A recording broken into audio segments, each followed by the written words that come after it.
Bonjour et bienvenue dans un point repère conceptuel. Cette playlist est un complément des divagations qui sont des reprises de thèmes philosophiques et de concepts centraux. Les vidéos que je présente ici sont autonomes, il n'y a pas besoin de regarder mes autres vidéos. Ce sont des vidéos relativement courtes et transversales. Le contenu peut être utilisé dans n'importe quel contexte et peut surtout servir à faire attention à l'utilisation de certains termes dans le langage courant.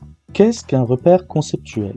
Ce sont des outils de lecture et d'analyse de sujets, de thèmes et d'expressions. Ils servent surtout à construire des raisonnements et à établir des distinctions. Par exemple, si on utilise le terme « en fait », cela peut signifier qu'en droit, les choses sont autrement. Dans l'analyse, nous devons remarquer que la réalité ne coïncide pas avec le principe de quelque chose. Ce sont des outils que nous utilisons de manière souvent irréfléchie. C'est plutôt banal, me direz-vous, mais pas tant que cela. En philosophie, tout part d'analyse de ces concepts qui lient les autres concepts. Si je dis qu'en droit, nous ne devons pas traverser la route en regardant son smartphone, vous pouvez me dire que dans les faits, tout le monde le fait. C'est peut-être vrai. Cela n'empêchera pas un agent de la voirie de vous mettre une contravention. Mais plus encore, qu'est-ce que ce droit implique au niveau de la légalité, donc de la loi, et au niveau de la légitimité que l'individu peut avoir à regarder son smartphone ? Est-ce que cela veut dire que l'individu perd en liberté ? J'exagère peut-être un peu, mais nous pouvons aller très loin dans la pensée en partant de ces petits outils conceptuels.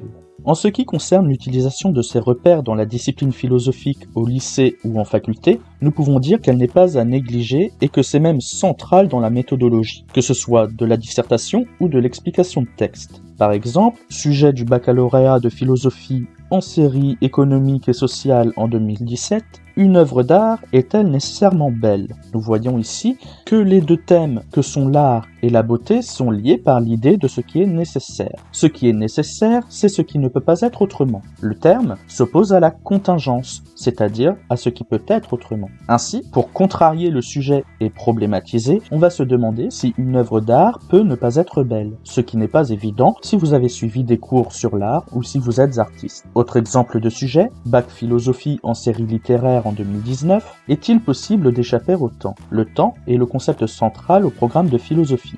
Il est directement lié au repère conceptuel de la possibilité. Est-ce possible ou impossible ? Si c'est possible, est-ce plutôt probable ou improbable ?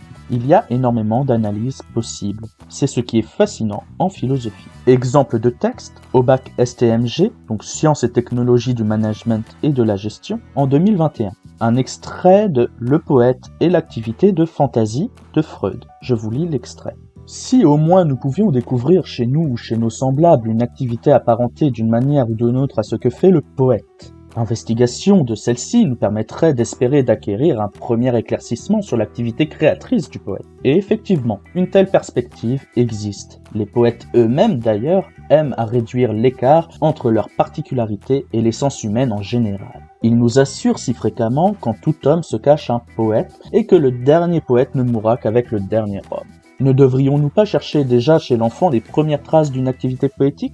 L'occupation la plus chère et la plus intense de l'enfant est le jeu. Peut-être sommes-nous en droit de dire « tout enfant qui joue se comporte comme un poète en tant qu'il se crée son propre monde » ou, pour parler plus exactement, transporte les choses de son monde dans un ordre nouveau à sa convenance. Ce serait un tort de croire qu'il ne prend pas ce monde au sérieux. Au contraire, il prend son jeu très au sérieux. Il s'y investit beaucoup affectivement. Le contraire du jeu n'est pas le sérieux, mais la réalité. En dépit de son investissement affectif, l'enfant distingue fort bien son monde de jeu de la réalité. Il étaye volontiers les objets et les circonstances qu'il a imaginés sur des choses palpables et visibles du monde réel. Rien d'autre que cet étayage ne distingue encore l'activité de jeu de l'enfant de l'activité imaginaire. Or, le poète fait la même chose que l'enfant qui joue. Il crée un monde imaginaire qu'il prend très au sérieux, c'est-à-dire qu'il l'investit affectivement tout en le séparant strictement de la réalité. Il y a plusieurs analyses possibles, je ne vais pas faire d'explications ou de commentaires. Je vais pointer des passages où l'on peut se servir de repères conceptuels.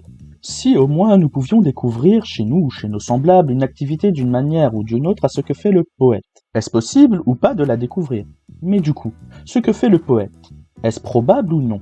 Et en plus, c'est quelque chose de contingent. Ce n'est pas nécessaire chez nos semblables. Ce serait un tort de croire qu'il ne prend pas ce monde au sérieux. Ici, le repère conceptuel, c'est croire. Si c'est une croyance, ce n'est pas un savoir. Dans ce cas, quelle est la légitimité de l'auteur à dire que notre croyance est un tort sur la capacité de l'enfant à prendre le monde au sérieux ou pas. La suite de la phrase et du propos nous oppose logiquement un fait. Dans ce cas, qu'est-ce qui donne à l'enfant, et au poète, qui n'est plus un enfant, le droit de prendre le monde avec sérieux ou non, etc., etc.